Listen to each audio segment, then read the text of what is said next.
ప్రతి పేదవాడికి కార్పొరేట్ స్థాయిలో మెరుగైన వైద్యం ఉచితంగా అందాలని ఆరోగ్యశ్రీ పథకాన్ని ప్రవేశపెట్టారు దివంగత ముఖ్యమంత్రి డాక్టర్ వైఎస్ రాజశేఖర రెడ్డి. దీంతో ఆరోగ్యశ్రీ కాస్త పేదవాడికి ఆరోగ్య భద్రతని కల్పిస్తూ అపర సంజీవినిగా మారింది. అలాంటి పథకానికి పునర్జీవం పోసి మళ్ళీ ఎంతగానో అభివృద్ధి చేశారు మాజీ ముఖ్యమంత్రి వైఎస్ జగన్మోహన్ రెడ్డి. కరోనా వంటి మహమ్మారికి కూడా ఉచితంగా ఆరోగ్యశ్రీ ద్వారా వైద్య సేవలు అందించి ప్రజల మన్నన పొందారు. అలాంటి ఆరోగ్యశ్రీ పథకాన్ని ప్రైవేట్ పరం చేస్తూ కూటమి సర్కార్ తీసుకున్న నిర్ణయం పట్ల ప్రజల్లో అనేక అనుమానాలు వ్యక్తమవుతున్నాయి. ప్రస్తుతం నేను కాకినాడలో ఉన్నాను. కాకినాడ ప్రజలు ఆరోగ్యశ్రీ పథకాన్ని ఇన్సూరెన్స్ పరం చేయడం పట్ల వారి స్పందన ఏంటో తెలుసుకునే ప్రయత్నం చేద్దాం. చెప్పండి, ఈవేళ మనం ఆరోగ్యశ్రీ పథకాన్ని చూశారు. మీ నాన్నగారు కూడా ఆరోగ్యశ్రీ పథకంలో కూడా ఆయనకి వైద్యం అందిన పరిస్థితి అయితే ఉంది. ఇప్పుడు ప్రభుత్వం నుంచి ఇన్సూరెన్స్ పరం చేస్తున్నారు ఆరోగ్యశ్రీని. దీని మీద మీరు ఏమంటారు? యాక్చువల్గా ఆరోగ్యశ్రీ అనేది పేదవాడికి ఒక ధైర్యం, ఒక వరప్రదాయిని అది. అటువంటి ఆరోగ్యశ్రీ ద్వారా మాలాంటి మధ్యతరగతి కుటుంబీకులకు ఎంతో మేలు జరిగిందనడానికి నేనే ఉదాహరణ. ఎందుకంటే నాన్నగారికి క్యాన్సర్ ట్రీట్మెంట్ సమయంలో కూడా మాకు 5 లక్షల రూపాయలు పైగానే మాకు ఆరోగ్యశ్రీ ద్వారా సేవలు అందడమే కాకుండా మెడికవర్ లాంటి గొప్ప గొప్ప హాస్పిటల్స్లో ఏదో ఒక విఐపి లెవెల్లో ట్రీట్మెంట్ జరిగింది. ఆ ట్రీట్మెంట్ మేము పొందిన ప్రతిసారి అక్కడికి వచ్చిన ప్రతి వారి యొక్క స్పందన మేము విన్నప్పుడు, ఇటువంటి ఆరోగ్యశ్రీ లేకపోతే మిడిల్ క్లాస్ వాడిని నా పిల్లల్ని చదివించుకోవడం కోసం కన్నా నాన్నగారు ఆరోగ్యం కోసం అప్పులు చేయాల్సిన పరిస్థితి. అటువంటి పరిస్థితి ఉన్నటువంటి ఆరోగ్యశ్రీ ఒక వరదాయిని. మా అందరికీ కూడా నిజంగా చెప్పాలంటే మహానుభావుడు రాజశేఖర రెడ్డి గారు కానీ అదే ఆరోగ్యశ్రీని 25 లక్షలు చేద్దామన్న జగన్మోహన్ రెడ్డి గారి ఆలోచన కానీ మేము ఎంతగానో అది మా హృదయం ఏ రకంగా వ్యక్తపరచాలో చెప్పలేము. ఎందుకంటే కష్టంలో ఉన్న వాడికి చేయూతనిచ్చారు, లేదంటే అప్పులు ఊబిలోకి వెళ్ళిపోవాల్సిన కుటుంబాన్ని మమ్మల్ని వాళ్ళ చేతితో ఆదుకున్నారు. ఇటువంటి ఆరోగ్యశ్రీని ఈ రోజున రోడ్డు మీదకి తీసుకొచ్చే రకంగా ప్రైవేటు పరం చేసేస్తున్నారంటే నిజంగా పోర్టులు ప్రైవేటు పరం అవి ఇవి విన్నాం. కానీ ప్రభుత్వ పథకంలో ఉన్నటువంటి గొప్ప పథకాన్ని ప్రైవేటు పరం చేయడం అంటే ఇది నిజంగా దుర్మార్గమైనటువంటి ఆలోచన. నిజంగా చెప్పాలంటే ఒక పక్కన చూస్తే లిక్కర్ చాలా చీప్గా అమ్ముతున్నారు. ఎంతోమంది జీవితాలు ఇప్పుడు ఆరోగ్యాలు పాడైపోయే పరిస్థితులు ఉన్నాయి. ఇటువంటి పరిస్థితుల్లో ఆరోగ్యశ్రీ చాలా ఉపయోగపడుతుంది రేపొద్దున అన్నాక. అటువంటి పరిస్థితుల్లో ఈ ఓ పక్కన మనుషుల ఆరోగ్యంతో ఆడుకుంటూ ఈ పక్కన ఆరోగ్యానికి ఉపయోగపడే ఆరోగ్యశ్రీని ఛిద్రం చేద్దామనే ఆలోచనలో ఉండడం అనేది చాలా దుర్మార్గమైనటువంటి నిర్ణయం. ఈ నిర్ణయాన్ని నేను లబ్ధిదారుడిగా ఖచ్చితంగా వ్యతిరేకిస్తున్నాను. ఎందుకంటే నాకు జరిగిన మేలు చాలామంది దీనికి అర్హులై ఉన్నారు కాబట్టి వారందరికీ జరగాలని ఆశిస్తున్నాను. మీ మీడియా ద్వారా ప్రజలందరూ కూడా ఈ విషయాన్ని గుర్తుపెట్టుకుని, ఎందుకంటే ఆరోగ్యశ్రీ అనేది ఒక కామన్ అయిపోయింది. ఇప్పుడు ప్రతి ఒక్కరికి కూడా ఇంట్లో 6 ఉంటే ఖచ్చితంగా 4 ట్రీట్మెంట్ తీసుకునే పరిస్థితుల్లో రోజుల్లో ఉన్నాం మనం. కాబట్టి ఆరోగ్యశ్రీని మనం అందరం కాపాడుకోవాలి. మీరు చెప్పండి, ఈవేళ ఆరోగ్యశ్రీని ప్రభుత్వం నుంచి ప్రైవేట్ పరం చేస్తున్నారు. ఇన్సూరెన్స్ కంపెనీలకి బిల్లులు చెల్లింపు కానీ మొత్తం అంతా కూడా చేసే ప్రక్రియను ప్రారంభిస్తున్నామని చెప్పి ఆరోగ్యశాఖ మంత్రి కూడా వెల్లడించారు. మీరేమంటారా? మహానుభావుడు వైఎస్ రాజశేఖర రెడ్డి గారు ఆరోగ్యశ్రీని 2 లక్షల రూపాయలతో ప్రారంభిస్తే వైఎస్ జగన్మోహన్ రెడ్డి గారు 25 లక్షల వరకు కూడా దాన్ని పెంచడం జరిగింది. పేదవాడికి అందించిన ఎన్నో అభివృద్ధి సంక్షేమ పథకాలను రద్దు చేసుకుంటూ ఇవ్వకుండా చేస్తున్న చంద్రబాబు నాయుడు పరిపాలనలో కనీసం ఆరోగ్యశ్రీ కూడా రద్దు చేసేసి ప్రభుత్వపరంగా ప్రైవేటు కంపెనీ అంటే ఆయన కుమారుడైనటువంటి లోకేష్ గారు యొక్క ఆయన సంబంధించిన మనుషుల యొక్క కంపెనీలు ఉన్నటువంటి ప్రైవేట్ కంపెనీ ఇన్సూరెన్స్లకి తాకట్టు పెట్టేస్తున్నాడు ఆరోగ్యశ్రీని. దానివల్ల వీళ్ళు లబ్ధి పొందుతారు. వానికి చంద్రబాబు నాయుడికి ఆయన కుమారుడికి లబ్ధి తప్ప ప్రజలకు ఉపయోగపడేది ఏమీ లేదు. అంతేకాదు వైఎస్ జగన్మోహన్ రెడ్డి గారు ముఖ్యమంత్రి అయిన తర్వాత కోవిడ్ సమయంలో కూడా ఈ ఆరోగ్యశ్రీ పథకం కొన్ని లక్షల మంది ప్రాణాలని కాపాడింది ఈ పథకం. అంతేకాని 25 లక్షల రూపాయలు పెంచడం వల్ల విదేశాల్లో కూడా వెళ్ళి ఆరోగ్యశ్రీ ద్వారా వైద్యం చేసుకునే అవకాశం కల్పించింది ఈ ఆరోగ్యశ్రీ పథకం. మరి రాజశేఖర రెడ్డి గారికి, జగన్మోహన్ రెడ్డి గారికి రాష్ట్ర ప్రజలు రుణపడి ఉన్నారు. కానీ ఈరోజు చంద్రబాబు నాయుడు చేస్తుండే ద్దుర్మార్గం వల్ల ఆకలి దప్పులు భరాయించుకుంటారు, కానీ ఆరోగ్యం చెడిపోతే ప్రాణాలే పోతాయి. అంటే ప్రజల ప్రాణాలతో చెలగాటం ఆడే కార్యక్రమం ఇది. ప్రాణాలు తీసేసే కార్యక్రమం మొదలుపెట్టాడు. జనాన్ని తగ్గించేయాలి, రద్దు చేసేయాలి, పథకాలు జనం తగ్గిపోవాలని ఉద్దేశంతో చేసే పథకం అని చెప్పి దుర్మార్గ ఆలోచన అని చెప్పి నేను భావిస్తున్నాను. చెప్పండి, ఈవేళ ఆరోగ్యశ్రీని ప్రభుత్వం నుంచి ప్రైవేట్ ఇన్సూరెన్స్ కంపెనీలకు ఇవ్వడానికి ఎట్లా చూస్తారు మీరు?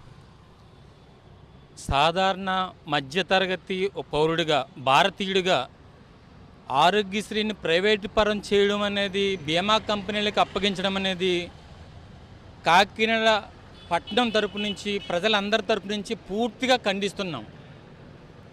పేద మధ్యతరగతి బిలో పావర్టీ లైన్ కింద ఉన్న వాళ్ళకే గత ప్రభుత్వం అయినా ఎవరైనా సరే కార్పొరేట్ హాస్పిటల్లో వైద్యం చేయించుకునే విధంగా దానికి తగినటువంటి డబ్బుని ప్రసాదించారు. పేద ప్రజలకి ఇది ఒక వరప్రదాయని వరం. ఒక రకంగా చెప్పాలంటే సాధారణంగా ప్రతి ప్రజలకి కావాల్సింది కూడు గూడు గుడ్డ, విద్య, వైద్యం. ప్రతి మనిషి కూడా ఇంట్లో నలుగురు ఉంటే ముగ్గురు అనారోగ్యంగా ఉంటున్నారు. ఎవరికైనా సరే గుండె నొప్పి వచ్చినా, తలలో రక్తనాళాలు చిట్టినా, గుండెలో స్టంట్లు వేయించుకోవాలన్నా, కాలు ఇరిగినా, ముక్కులో దుమ్మి విరిగినా, ఏమైనా గత ప్రభుత్వం ప్రతిదీ కూడా కార్పొరేట్ హాస్పిటల్లో చేయించుకునే విధంగా చేసేది. దానివల్ల ఉచితంగా అంతా కూడా ఉచితమే. అయితే వాళ్ళు డైరెక్ట్గా బెనిఫిషియరీ అకౌంట్లోకి డబ్బులు కూడా వేసేవారు. వాళ్ళు ఇంటి దగ్గర నుంచి రావడం, హాస్పిటల్ నుంచి ఇంటికి వెళ్ళడం కూడా వాళ్ళ ఖర్చులతోనే జరిగేవి. ఇప్పుడు పూర్తిగా దాన్ని ప్రైవేట్ పరం చేయడం వల్ల నేను పూర్తిగా ఖండిస్తున్నాను దాన్ని. ఇంకా ఇది ఏంటంటే పేదవాడి నడ్డి విరచడమే ఇది. నిన్న జేసీ దివాకర్ రెడ్డి ఒక మాట అన్నారు, నాకు ఎందుకు అన్నారో నాకు తెలియదు. జగనే మంచోడు, ఆయన నిలబెట్టాడు, కానీ మీరు తగలెడుతున్నారని చెప్పాడు. ఎందుకు అన్నారో నాకు తెలియదు. కానీ ఈ ప్రభుత్వం అంటే కూటమి ప్రభుత్వం ఏమైనా చేయాలంటే గత ప్రభుత్వం కంటే మిన్నగా చేస్తే ప్రజలందరూ హర్షిస్తారు. చెప్పండి సార్, ఈవేళ ఆరోగ్యశ్రీని ప్రైవేట్ పరం చేస్తూ ఇన్సూరెన్స్ కంపెనీలకే బిల్లు చెల్లించేలా చేస్తున్నారు. దీన్ని ఎట్లా చూస్తారు మీరు? మహానుభావుడు ఎన్టీ రామారావు గారు కూడు గూడు గుడ్డ కోసం రేషన్ని, అదేవిధంగా ఈ యొక్క గృహాలని, జనతా వస్త్రాలని పేద ప్రజల కోసం అందించారండి. అంతే స్థాయిలో వైఎస్ రాజశేఖర రెడ్డి గారు కూడా రైతులకు ఉచిత విద్యుత్తు, ఆరోగ్యశ్రీ, ఫీజు రియంబర్స్మెంటు, వీటి విషయంలో వైఎస్ రాజశేఖర రెడ్డి గారు భారతదేశానికే గొప్ప ఆదర్శప్రాయుడిగా నిలిచి అన్ని రాష్ట్ర ప్రభుత్వాలు కూడా వీటిని అమలు చేసేటువంటి వాతావరణంలోకి తీసుకెళ్లారు. మరి 2007లో ఈ ఆరోగ్యశ్రీ ఏర్పాటు చేసిన తర్వాత ఈ 17 సంవత్సరాల కాలంగా లెక్క చూస్తే ఈ ఉమ్మడి ఆంధ్రప్రదేశ్ రాష్ట్రంలో దాదాపుగా 2 కోట్ల మంది ప్రజలు ఆరోగ్యశ్రీ ద్వారాగా లబ్ధి పొంది ఆ యొక్క గృహాల్లో మరణాలు లేకుండా కాపాడుకున్నటువంటి పరిస్థితి లభించింది. దానికి ప్రధానమైన కారణం ఏంటంటే మరి అతనికి ఈ యొక్క ఆరోగ్యశ్రీ యూనిట్కి సంబంధించినటువంటి వైద్య సేవలు లభించడం వలన వాళ్ళకి ఇబ్బందులు లేకుండా జరిగాయి. ఇప్పుడు దీన్ని ప్రైవేటీకరణ చేసినట్లయితే రేపొద్దున ప్రాణాలు కోల్పోయేటువంటి పరిస్థితి కూడా దాపురిస్తుంది. ప్రత్యేకించి ఇక్కడ ఒక విషయాన్ని చెప్పుకోవాలి.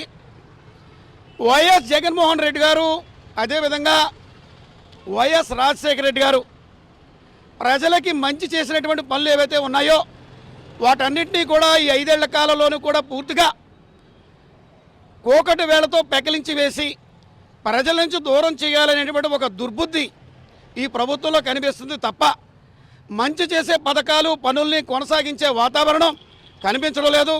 ఇది మంచి విధానం కాదు. ప్రజల నుంచి సామాజిక విప్లవం వస్తుంది. మరి కేంద్ర ప్రభుత్వం ఆరోగ్య ఆయుష్మాన్ భావ కార్యక్రమం కావచ్చు, లేకపోతే అదేదో హైడ్రో కార్పో కంపెనీ అని చెప్తా ఉన్నారు మంత్రి గారు. ఏదైనా సరే కూడా ఆరోగ్యశ్రీని ఆరోగ్యశ్రీగానే రాష్ట్ర ప్రభుత్వం నేరుగా నిర్వహించాలి. అవసరమైతే దీని మీద ఆరోగ్యశ్రీ ద్వారాగా ప్రాణాలు నిలబెట్టుకున్నటువంటి ఈ యొక్క సకల జనులు ఎవరైతే ఉన్నారో వారందరూ కూడా రోడ్డు మీదకి వచ్చి మరి భవిష్యత్తులో ఈ ఆరోగ్యశ్రీని నిలుపుకోవడం కోసం మరి ప్రభుత్వం మీద పోరాడేటువంటి కార్యక్రమం కూడా రావడానికి కూడా వారు ప్రజలు సిద్ధపడతారు. అటువంటి పరిస్థితి తెచ్చుకుంటే ప్రభుత్వానికే నగుబాటు. అంతవరకు వెళ్లకుండా ముఖ్యమంత్రి గారు మరి మొండి వైఖరి విడనాడి ఆరోగ్యశ్రీని రాష్ట్ర ప్రభుత్వం ద్వారాగానే కొనసాగించాలని ప్రజలు కోరుకుంటున్నారు. ఇది మనం చూస్తున్నాం. కాకినాడ ప్రజలు ఏదైతే ఆరోగ్యశ్రీ పథకాన్ని ఇన్సూరెన్స్ పరం చేయడాన్ని పూర్తిగా వ్యతిరేకిస్తున్నారో ప్రభుత్వమే ఆరోగ్యశ్రీ పథకాన్ని కొనసాగించాలి, ఆరోగ్యశ్రీ పథకాన్ని నిర్వీర్యం చేస్తే ప్రజల నుంచి పెద్ద ఎత్తున ఉద్యమం వస్తుందని చెప్పి కూడా కూటమి ప్రభుత్వాన్ని హెచ్చరిస్తున్నారు.